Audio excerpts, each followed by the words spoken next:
Hello guys. Today we are going to understand about one of the most important happenings that has been there in the pharma sector, the medicine sector. So we are going to see the top of the headlines that has been occur in the pharma industry, the top of the uh, discoveries, the research that has been taken place. We are going to see in this channel, Simplifying Medicine. Simplifying Medicines is a channel where we are going to discuss about pharma related topics. We are going to discuss about GPAT. We are going to understand about the news and happenings in the pharma sector and the best medicines which are used for particular diseases and many much more things. We are really excited to start with our today's topics, that is our topmost pharma news that has happened in this. So जो very first news है वो है what is Biocon bribery case link to drug trial waiver. ये जो बायोकेन में bribery case जो ऐसे बीच में न्यूज़ में आ रहा है लेकिन वो एक्चुअली में है क्या। तो बेसिकली यहाँ पे सीबीआई ने एक इन्फॉर्मेशन मिली थी कि जो दिनेश दुआ हैं, जो डायरेक्टर हैं Delhi based synergy network India private limited के, वो ब्राइब लेने के लिए नेगोशिएट कर रहे हैं ताकि वो जो बायोकॉन्स का इंसुलिन अपार्ट इंजेक्शंस हैं उसका जो फेज़ 3 ट्रायल है वो उसको वेव ऑफ कर सके बहुत जल्दी, राइट। सो इसी के चलते ही was going to visit the रेडिश Chanakyapuri residence and going to negotiate the bribe amount of rupees close to 9 lakh. So CBI ने क्या क्लेम किया है कि उसने एक ट्रैप बिछाया था ताकि वो अरेस्ट कर सके। और उसने अरेस्ट किया है, एक्चुअली में उसने अरेस्ट किया है ब्राइब लेते हुए 4 लाख रुपए। ओके, सो उन्हें अरेस्ट किया है एल प्रवीण कुमार को बेंगलुरु से, Guljit Sethi alias Guljit Chaudhary director of Biomet research service private limited जो हैं दिल्ली के, CDSO assistant director inspector Animesh Kumar को। सीबीआई का कहना यह है कि जो रेड्डी हैं उनके पास 3 फाइल्स थी बायोकेन बायोलॉजीज की जो कि पेंडिंग थी क्लियरेंस के लिए। तो सेठी की जो कंपनी है बायो इनोवेट है, वो क्या करती है, वो रेगुलेट अफेयर्स करती है बायोकेन अलॉन्ग विद बहुत सारे फार्मास्यूटिकल कंपनीज का भी रेगुलेटरी अफेयर्स वो करती है। सो इसी के चलते कुछ वो ब्राइब का ये पेंडिंग केस था जिसमें वो रेगुलेट करना चाहते थे ब्राइब देके और उसको क्लियर करना चाहते थे जल्दी से जल्दी।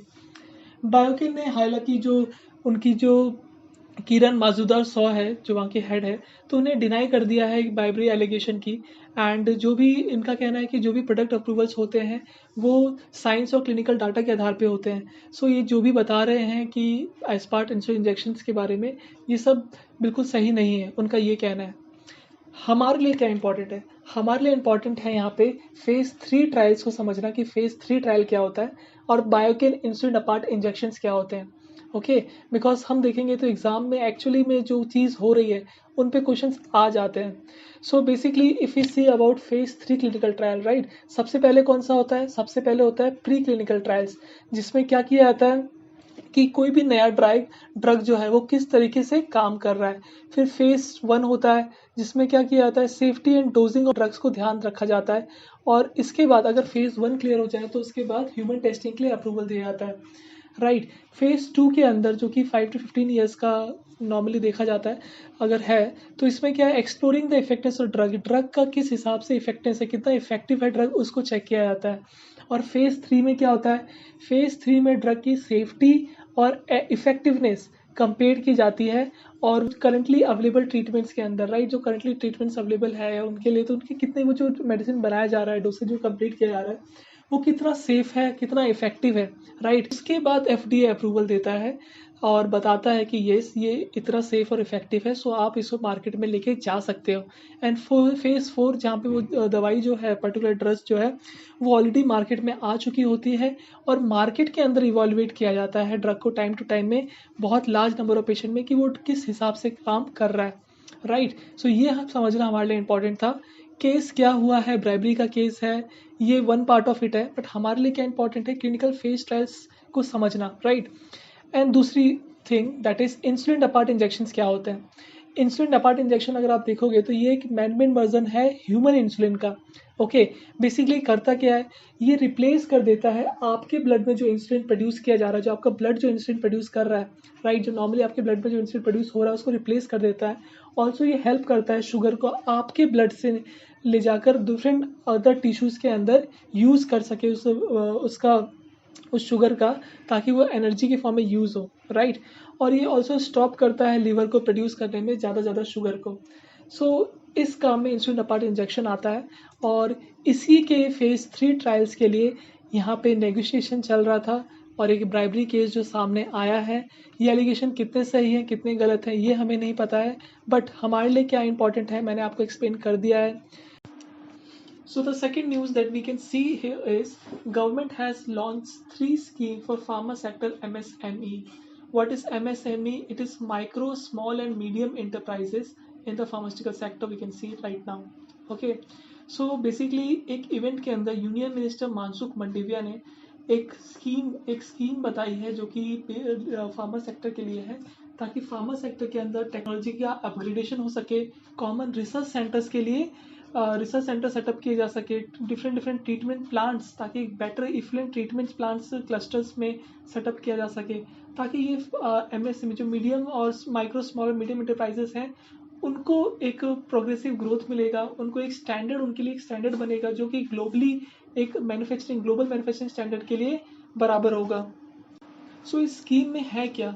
इस स्कीम के अंदर एक प्रोविज़न है, मतलब एक तरह से स्कीम के अंदर बताया गया है कि आपको कैपिटल सब्सिडी दी जाएगी ऑफ 10% इफ़ ऑन लोन्स। अगर आप लोन लेते हैं, या मैक्सिमम लिमिट जो लोन की है वो 10 करोड़ की है, और मिनिमम तो स्कीम क्या है, वो जो स्कीम है वो ये है कि आपको एक कैपिटल सब्सिडी देगी गवर्नमेंट 10% की लोन्स के ऊपर, राइट। आपको 10% का सब्सिडी मिलेगा अगर आप लोन लेते हैं, और मैक्सिमम लिमिट जो लोन की होगी वो 10 करोड़ की होगी, और मिनिमम रिपेमेंट जो इसका होगा वो 3 साल के अंदर होगा, और इसका जो इंटरेस्ट है वो 5% तक लगेगा, राइट। एंड 6% लगेगा इन केस ऑफ जो इंटरेस्ट आपका जो मिल रहा है 6% होगा इन केस अगर यूनिट्स जो है वो SC/ST ओन कर रही है, राइट। एंड असिस्टेंस दिया जाएगा आपको फार्मा इंडस्ट्री का फॉर कॉमन फैसिलिटी स्कीम्स द्वारा।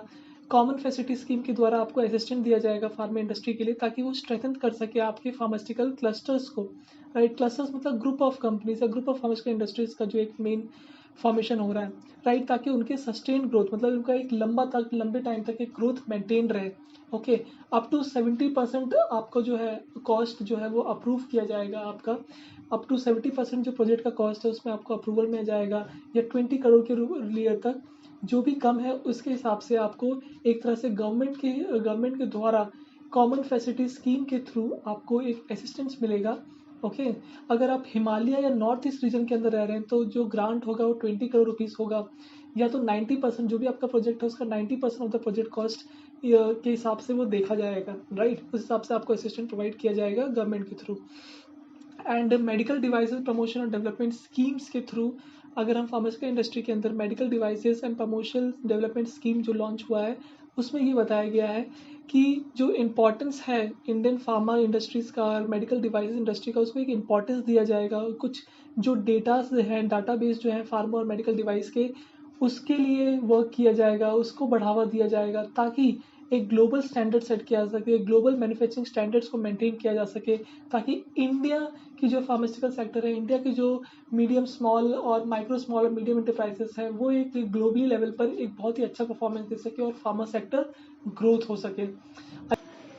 डॉक्टर रेड्डी ने एक सेटलमेंट डिस्प्यूट साइन किया है इंडिविया के साथ, and doctor Reddy settlement company is going to receive $72 million for it. And the reason behind is कि जो डॉक्टर रेड्डी लेबोरेटरी है वो जब ब्रिटिश मार्केट के अंदर, जो US मार्केट है उसके अंदर वहाँ पे गई, तो उन लोगों ने अपना एक जेनरिक प्रोडक्ट लॉन्च किया, ब्यूप्रीनॉर्फिन एंड नेलोक्सोन सबलिंगुअल फिल्म का, जो कि एक स्पेसिफाइड डोसेज में उन लोगों ने लॉन्च किया। सो वहाँ पे एक इंडिवियर एक्विस्टिक जो कंपनी है उसने अपना एक पेटेंट रेफ्रिजरेटर ने अपना एक पेटेंट लॉज को इन्फ्रिजेंट करने के लिए डॉक्टर रेड्डीज लेबोरेटरी पे केस फाइल किया कि इनने ये प्रोडक्ट लॉन्च करके हमारा जो पेटेंट था इस प्रोडक्ट का उसका इन्फ्रिजमेंट किया है। सो बेसिकली अब हुआ क्या, अब ये हुआ कि ये जो केस है ये थोड़ा हायर अथॉरिटी के पास गया, और वहाँ पे एक डिसीजन हुआ, और ये हुआ कि इन दोनों कंपनीज के बीच में एक सेटलमेंट ऑफ एग्रीमेंट साइन हुआ, जहाँ पर इंडिवा को 72 मिलियंस देने थे सेटलमेंट के खिलाफ, और इसमें बोला गया कि जो भी आपने लिटिगेशन, जो भी आपने इल्ज़ाम लगाया है उसको डिसमिस किया जाए, एंड एक पर्टिकुलर अमाउंट ऑफ मनी आपको पे करना है पे करना है उस कंपनी की सेंटिमेंट्स को हर्ट करने के लिए, उस कंपनी की जो वैल्यूज़ हैं उसको हर्ट करने के लिए मार्केट के अंदर। सो अब हम जानेंगे कि बेसिकली जो मेडिसिन है ये किस काम में आती है, राइट। ये जो मेडिसिन इन्होंने लॉन्च किया है जिसका नाम है बुप्रीनॉर्फिन एंड नेलोक्सोन, इसका यूज़ क्या है? तो बेसिकली ये एक ऑपोइड ट्रीटमेंट डिपेंडेंसी एडिक्शन के लिए यूज़ होता है, ओके। एंड ये जो नेलोक्सोन हम बकल फिल्म है, सबलिंगुअल फिल्म या सबलिंगुअल टैबलेट के फॉर्म में यूज़ होता है। ये यूज़ होता है अपॉइड नार्कोटिक डिपेंडेंसीज के लिए। फॉर एग्जांपल आपको एक पर्टिकुलर ड्रग के साथ बहुत ज़्यादा डिपेंडेंसी हो गई है, तो उसकी डिपेंडेंसी को मेंटेन करने के लिए, उसको ठीक करने के लिए ये नार्कोटिक ड्रग्स यूज़ होते हैं, ठीक है। And it is very beneficial, ये बहुत ही ज़्यादा डिमांड में रहता है यूएस मार्केट में, right. I hope guys you have must have understood about all the pharma news that I have been telling you. Okay. And this channel is going to support, this channel is going to bring more such content like this. Please do follow us, do subscribe us and support us. We are going to bring more such quality content, more such information related to pharma. Thank you so much guys and love you all.